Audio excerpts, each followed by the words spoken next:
عم تضحك كنت. مساء الخير نيكول. اهلا. لما دودة قالت نايت سهرة مش أكثر ضحكت. ابتسمت، في فرق. ليه ابتسمت؟ ليه ابتسمت؟ عادي مش شيء، بس انه ابتسمت هيك، انه هي عن جد سهره ما اكثر، يعني شو بده يكون في بالنايت؟ ما بعرف، عم بسأل. ايه عادي سهره، النايت سهره. شو ممكن يكون فيه؟ شو ممكن يكون في غير دانس، انه واحد يرقص او يغير جو؟ نعم. هيدا قلت لي بالسهرات اللي بتتوجهوا لها، هذه السهرات اللي بتكون مثلا بالنايت بيكون المجتمع اللي حواليك والمجتمع، قلت لي كان قبل شوي دودة قال قبل شوي انه مجتمع بيشبهنا كله سوا. ما قلت لا هيك. ما خص. بلا قلت بطرح ما بروح على السهرة بحس حالي مرتاح انه كلنا نفس بحس الشيء. حالي مرتاح محل ما بكون. قلت لك اذا قلت لك ما بتوجد على محل ما بكون حاسس حالي مرتاح فيه، بس ما معناته شيء خاص فينا. مش انا لا مش لا لا لا مش بالضروره. نعم. بروح انا على نايتات، بروح على اي نايت بحبه بتوجه له، ما ضروري يروح على نايت معين، مطعم كافيه ريستوران شرقي عادي. نيكول، اكثر بتلاقي حالك مثل ما دودة كان عم يحكي ام مثل ما ميليسا كانت عم تحكي قبل شوي؟ لا مثل ما ميليسا كانت عم تحكي. يعني كيف بتعرف عن نفسك؟ كأنثى اكيد. في الليل وفي النهار في الليل وفي النهار. في الليل وفي النهار، جسد رجل ولكن روح انثى، مشاعر انثى. فسر لي اكثر. انه انا مرة بجسم رجال. يعني هون بتحس في عندك مشكلة بالهوية الجنسية، انت رجل، جسد رجل، ولكن تشعر انت امرأة مزبوط. بجسد رجل. اسمك هيك كل نهار؟ ايه كلهم بيعرفوني بنيكول. ليه؟ لانه سميته هذا الاسم يعني عادي. يعني دودة هون كمان، ليه اسامي مستعارة هون نحن عم نحكي؟ احنا الاسامي المستعارة حسب يعني السرية يعني ما ضروري مطلوبة؟ سرية. لا انا مثلا دودة اوكي طلع معي، ما طلع معي انه قصة ايام ترافستيل. حتى هالنيك نيم كان علي من قبل ما نعم. يصير انه تحول كشكل بالليل، كان هذا النيك نيم موجود علي وخليته. خلصت السهرة، لبست، اجى الضوء، خلصت السهرة، شلحت ثيابك كمرأة ورجعت رجل. ترجع رجل 100%؟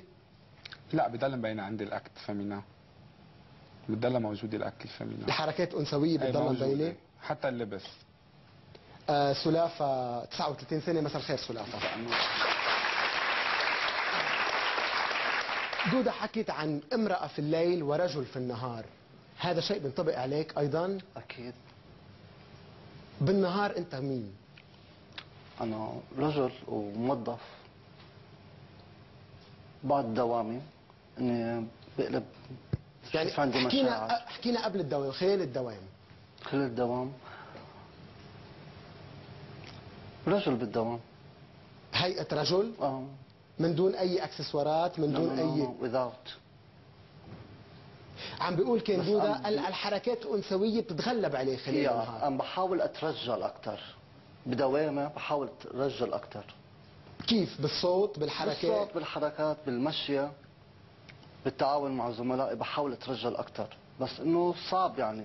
هن ما بيعرفوا إنه أنت بتعيش حياة مزدوجة يعني؟ لا ما بيعرفوا أبدا. هن بيتعاطوا معك كرجل يعني؟ كرجل أكيد. وبيجي الليل؟ لا بيجي بعد الدوام. هو بعد الدوام بعيش حياتي داخلي، عم بظهر برا. أي قيود تحرر منها بعد الدوام؟ الرجولة عم بتحرر منها. الرجولة هي قيود عليك الرجولة؟ طبعا قيود. كيف تنظر إلى الرجولة؟ يعني شو مفهومك للرجولة؟ الرجولة إذا بدي أحكي إني أنا يعني مشاعر امرأة، إن أنا بحب يعني رجولة، شخص حلو كيوت، يكون متحدث متكلم. نعم. وشو يعني أنوثة؟ شو يعني امرأة بالنسبة لك؟ الأنوثة والامرأة هيدا الشيء أنا يعني إحساسي، ماي فيلينج ماي سايد يعني.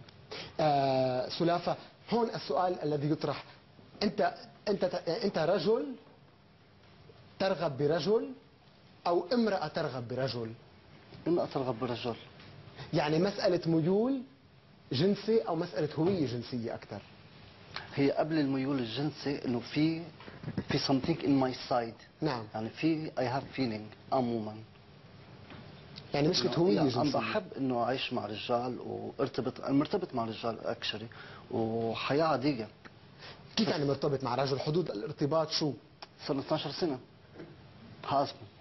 نعم. هازبند. زوج. يا زوج يعني باي مجتمع في الغرب؟ يعني بالغرب في بعض المجتمعات شرعت. احنا مجتمع شرعي. ولكن المجتمع الشرعي يعني ارتباط معنوي مش ارتباط قانوني ورسمي، لانه حكما فيش معنوي اكيد. نعم. وزوجك يعني أم صديقك او الشخص اللي بتعاشره مثل ما انت عم بتقول، هيدا دوره شو في العلاقه؟ يعني هو الرجل بالنسبه لك؟ هو الرجل رجل يعني.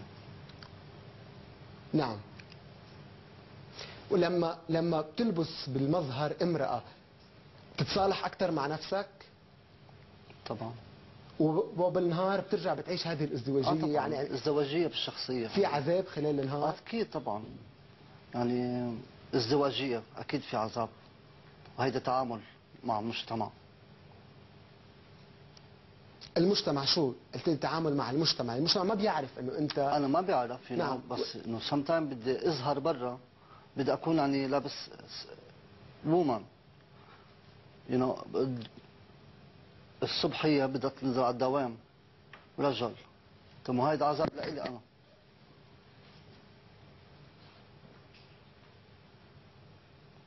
وشو اللي بترفضه من الرجولة قلت لي؟ الاحاسيس، حكينا عن الاحاسيس. هي احاسيس يعني سكت، عندي احساس ست مش رجل، ما عندي رجوله. نعم. يا سلافة شكرا، رح ارجع لك بعد شوي. دكتور تريز ابو جودي، دكتوراه في علم النفس ومعالجه نفسيه. مساء الخير دكتور. سمعتي بعض شهادات ضيوف الليله، ان كان دودا، ان كان نيكول، ان كان سلافة، وان كان ميليسا في هذا المحور. يعني سمعنا بعض الكلمات: انا امراه محبوسه بجسد رجل، في عندي مشاعر امراه، في رجل في النهار، امراه في الليل، سلافة. يعني هون نحن شو عم نحكي بالضبط؟ شو التعريف العلمي لهذه المصطلحات اللي الجوفة تفضلوا فيها قبل شوي؟ يعني بنعرف في موضوع ترافيستي حكي قبل شوي عنه دودا، في موضوع ترانسكسويل ايضا حكى عنه موضوع الهويه الجنسيه، وايضا في الهوموسيكسويل موضوع الميول الجنسيه. كيف يعني